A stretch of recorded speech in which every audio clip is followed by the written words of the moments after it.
Bonjour à tous et merci de votre présence sur cette chaîne. Moi, ça me fait super plaisir de vous retrouver. Ça faisait un petit moment que j'avais pas posté de vidéo, mais me revoici avec l'envie de partager avec vous sur un gros sujet, mais le plus simplement possible. Une zone sensible, remplie d'émotions, où le toucher peut parfois être délicat, et pourtant, il en a tant besoin. Le ventre.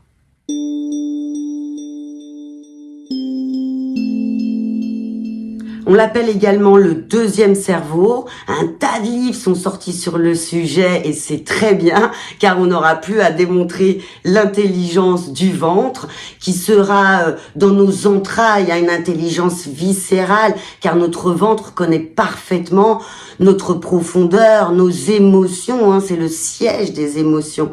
Il connaîtra nos tristesses, nos peurs, nos angoisses, mais aussi nos désirs, nos joies. Il ne ment jamais. Et il met tout en œuvre pour nous le faire comprendre, tout en restant fonctionnel du mieux possible, je dirais. Car on est tous plus ou moins encrassés. Et oui, en effet, si j'y mets une métaphore très vulgaire, je vous l'accorde, du corps en étant un véhicule, eh bien, filtre et moteur, il serait placé dans le ventre. Et après avoir roulé sa bosse, comme on dit, après de nombreux virages, de nombreux dérapages, de nombreux accidents même peut-être, eh bien, ces filtres s'encrassent. Et en plus, il faut voir le carburant qu'on y met, qui est pas souvent terrible. Donc, eh bien, ces filtres s'encrassent et ça fatigue énormément le corps. Et ces filtres, eh bien, malheureusement, ne sont pas censés être changés.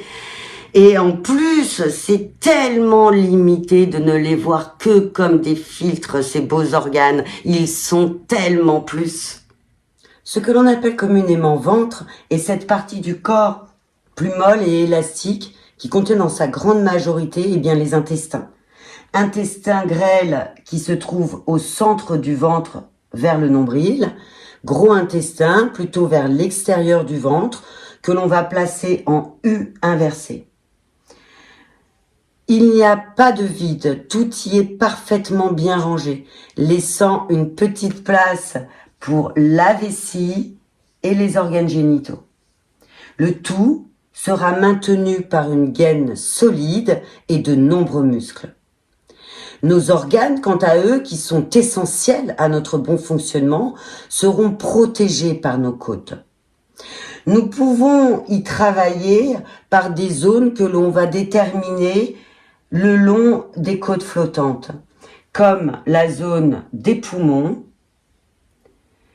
la zone du foie, de la vésicule biliaire, du cœur, de l'estomac, ras de pancréas. L'énergie et le ki du rein sera situé tout autour du nombril. Rappelez-vous que le méridien du rein passe ici, de chaque côté. Un ventre en bonne santé sera souple et tonique. Il respire sans vide ni trop plein. Le nombril doit être axé et il nous donnera de grandes indications sur déjà le repère et le placement de certains organes, mais aussi les zones de tension. Afin également de libérer au mieux le corps et une bonne circulation de l'énergie et dans le corps, dans sa globalité, il sera essentiel que cette zone ici, entre le sternum et le nombril, toute cette zone soit bien dégagée. Car ici, donc, passe le méridien du Genmo, au méridien conception. Également, ici, se trouve le plexus solaire, aux 12 Genmo, qui sont des points très importants en énergétique. Mais parce qu'il y passe également, la veine, l'aorte abdominale, qui va aller desservir tous les organes. Donc, il sera essentiel que cette zone ne soit pas douloureuse au toucher, pas de nœud. Il faut que ça respire. Afin d'aider le ventre, il sera déjà bien que le diaphragme, cette voile qui vient maintenir les organes, soit un minimum souple, afin de laisser la libre circulation de l'énergie, des fluides, de la place aux organes pour une bonne oxygénation. Comment savoir si votre diaphragme est tendu? Normalement, je dois déjà pouvoir passer mes doigts sous mes côtes. Si c'est pas le cas, des exercices, du massage, de la respiration, bien entendu, vont pouvoir vous aider à aller assouplir ces zones. C'est souvent les peurs, le stress, les angoisses qui viennent comme serrer et coller le diaphragme aux côtes, laissant une respiration courte et des côtes peu mobiles. La respiration se pratique normalement sur 3 hauteurs, ventre, poumon, clavicule, clavicule, poumon, ventre. D'ailleurs, selon la respiration que vous adoptez le plus dans votre quotidien, votre morphologie va s'adapter.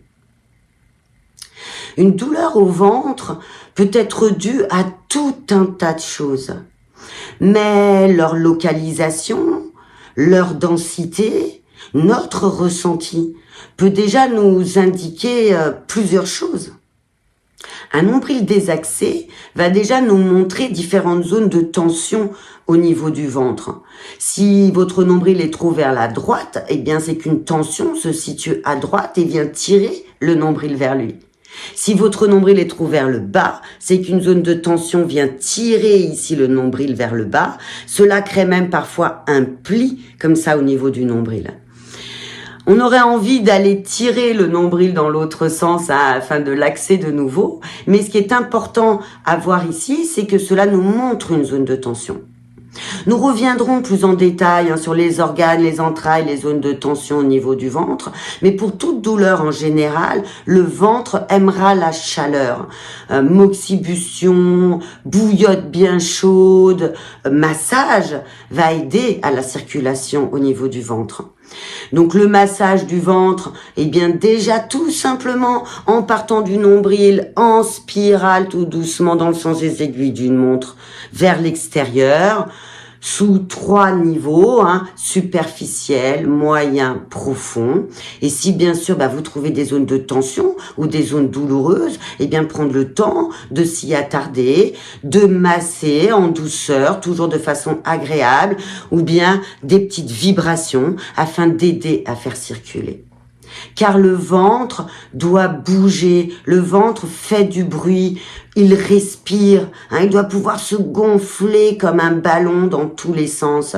Et cela va vraiment aider à ce qu'il se prépare à un long trajet d'assimilation, de transformation, de digestion, d'évacuation, d'aliments, d'énergie bien sûr, mais aussi d'émotions, de ressentis qui nous permettent d'être vivants, de penser, d'agir, d'aimer. Et tout commence parce que l'on y met dedans notre carburant.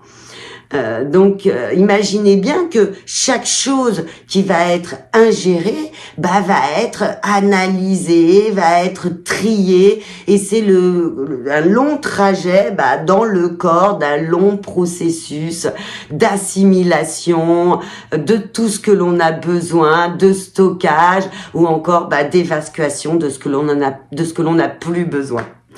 Donc, imaginez bien dans un plat bien préparé, tout ce qu'il peut y avoir comme ingrédients différents à assimiler pour le corps. Chaque chose que vous mettez dans votre plat est une molécule différente à assimiler pour le corps. Donc, mangeons simple. Plus c'est simple, plus ce sera facile. Et puis après, à peine on a fini de trier un petit peu tout ça, qu'on en remet dedans. Donc, mangeons plus espacé, laissons de la place à une bonne assimilation, un soupçon de nettoyage, et les choses seront déjà beaucoup plus fluides, beaucoup plus faciles. Notre nourriture est notre carburant. Il sera essentiel qu'elle soit de qualité plutôt que de quantité. Mangez le plus simplement possible, des légumes de saison, le moins transformés possible, et tout sera plus fluide. Car si on ne peut pas changer ces beaux organes, on peut les nettoyer, on peut en prendre soin, et nous le rendrons au quintuple. Mais ça, c'est au prochain épisode. En attendant, prenez bien soin de vous. Je vous souhaite le meilleur. À tout bientôt. Ciao, ciao.